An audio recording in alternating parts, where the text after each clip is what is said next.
Okay, so the first thing you will do is add oil to your pan. Once your pan is hot and the oil is hot, then you will add your flour in there. So sprinkle the flour inside the pan as you see here. Take your time adding the flour. Don't rush it, because if you add too much flour, then it will start to lump and clump up, and that's not what you want. Once you add the flour in there, you just let it sit for a minute to kind of cook down, and then you will begin to stir. You don't have to use a spoon like I used. You can use a whisk or a wooden spoon, whichever works best for you. So here you're just going to let the flour kind of dissolve in the oil. On this part, I'm not going to fast forward it. I'm going to allow you to see the process from start to finish, and maybe that will help those of you who usually have a difficult time making the gravy because maybe it's too thick or it's lumpy and not smooth enough. Right here, I'm adding more flour because there's more oil than flour, so it needs to be balanced out.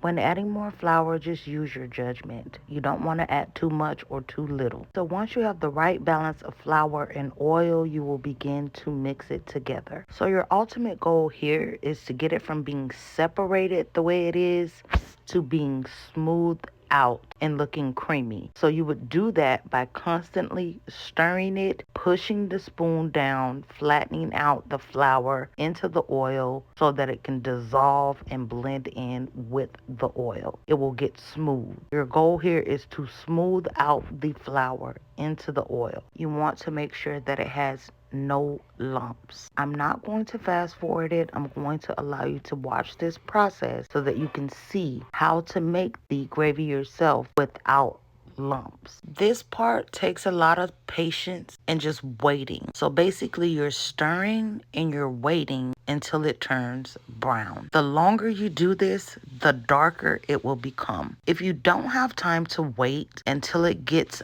darker, you can add kitchen bouquet and that will darken it quicker. But you don't add the kitchen bouquet until later. You wouldn't add it now. So I'm going to fast forward just a little to show you when it starts to become darker. What you will see here is that the flour begins to burn. And once it starts to burn, you will get your spoon and scrape the burnt flour, mixing it together slowly. So you're basically letting it sit until it burns and then scraping, mixing. Sit, scrape, and then mix. So when you're sitting, you're letting the flour darken, which is essentially allowing it to burn, but burn lightly. The longer you let it sit, the more it will burn. And that burning is just darkening the flour.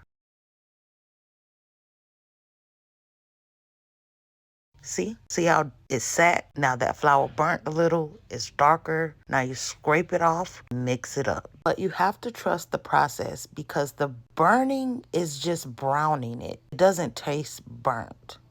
Now you will just continue that same process until it gets to the color that you want. The longer you do this, the darker it will become.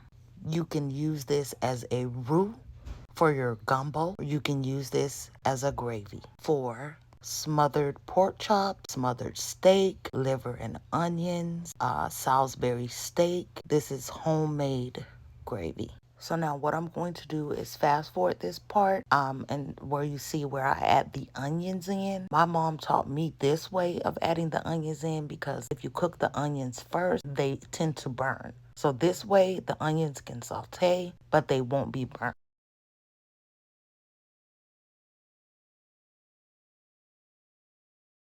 So here is the dark color that I am going for, and now I'm going to add my onions in. So you will mix up the onions again, mixing it until it's smooth out and there are no major lumps. Mix the onions in, allow them to sit, cook down a little before you add your liquid.